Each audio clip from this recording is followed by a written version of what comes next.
En 2010, nous, activistes de la Marche mondiale des femmes des 5 continents, nous sommes descendus dans la rue une fois de plus.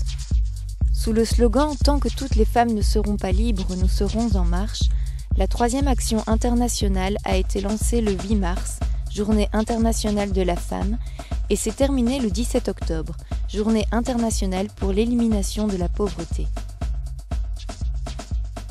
Nous avons marché pour montrer notre persévérance et notre force en tant que femmes organisées collectivement, fortes de diverses expériences, cultures politiques et origines ethniques, mais avec une identité et un but commun, la volonté de renverser l'ordre mondial actuel injuste qui provoque violence et pauvreté, et de reconstruire le monde dont nous rêvons, basé sur la paix, la justice, l'égalité, la liberté et la solidarité.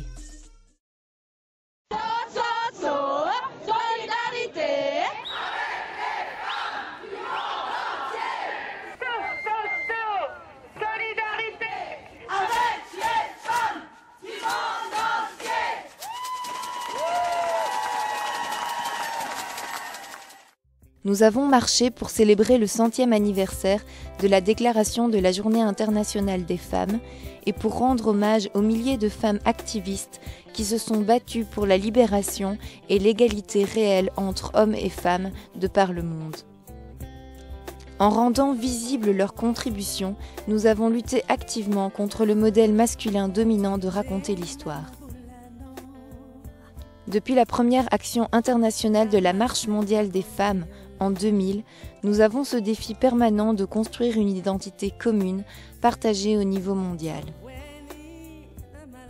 En 2010, nous avons avancé en ce sens en organisant des marches dans le monde entier, autour de 4 champs d'action décidés lors des différentes rencontres internationales.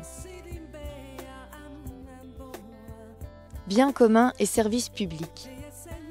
Nous avons dit non à la privatisation de la nature et aux mesures néolibérales qui transforment la santé, l'éducation et l'eau en marchandises. Nous avons affirmé le droit à notre territoire, notre terre et notre corps, ainsi que le principe de la souveraineté alimentaire. Travail des femmes.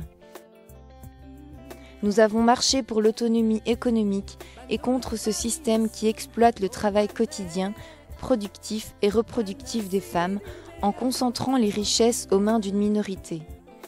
Nous avons demandé la réorganisation et le partage du travail de soins, un salaire égal pour un travail égal, un salaire minimum juste et une sécurité sociale accessible à tous, sans aucune forme de discrimination telle que race, classe sociale ou orientation sexuelle. Violence envers les femmes.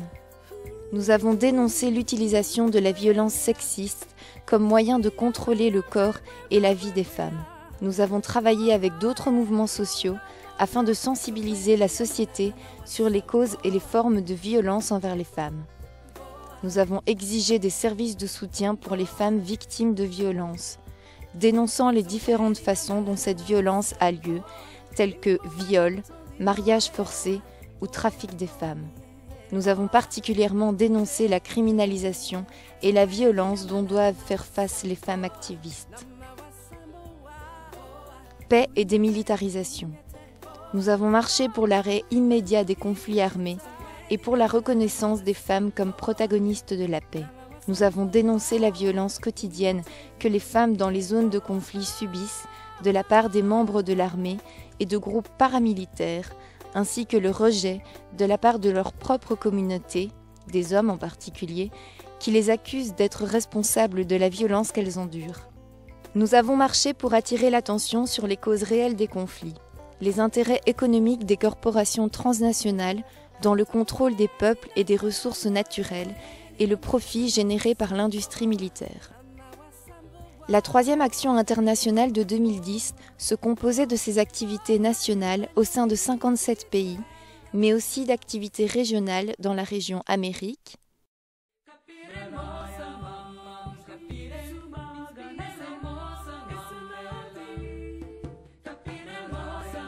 dans la région Asie-Océanie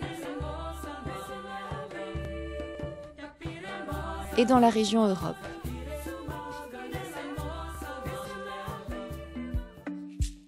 et un événement de clôture international du 13 au 17 octobre dans la province de Sud Kivu, en République démocratique du Congo.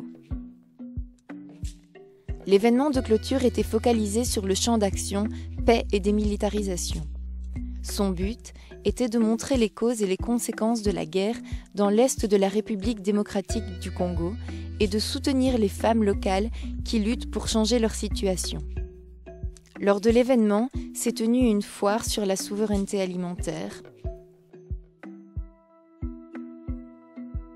un forum de 2 jours durant lesquels les femmes ont discuté des 4 champs d'action de la Marche mondiale des femmes, une mission de solidarité à Mwenga, le lieu où 14 femmes et un homme ont été enterrés vivants en 1999, et une manifestation finale à laquelle plus de 20 000 personnes ont participé.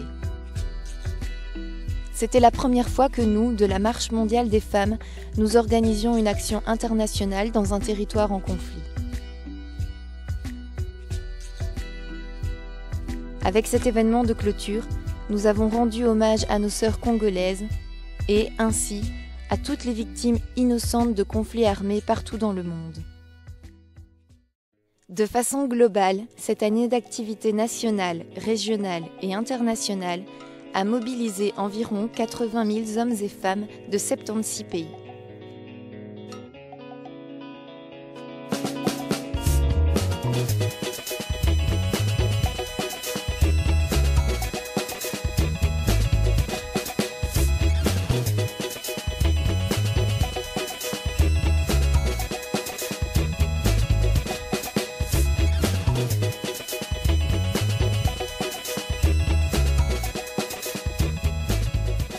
Organiser une action internationale de cette ampleur implique une grande préparation et une forte mobilisation d'activistes et de ressources à tout niveau.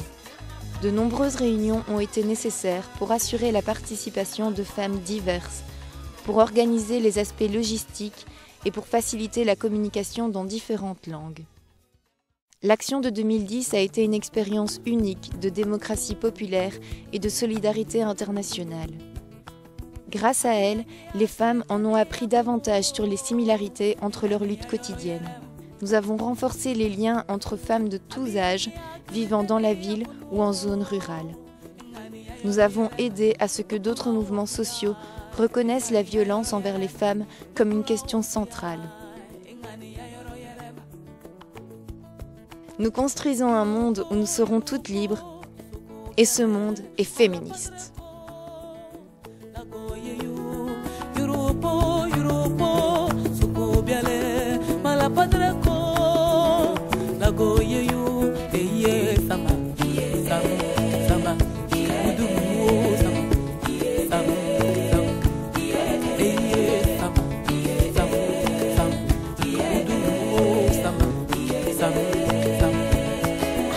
Kama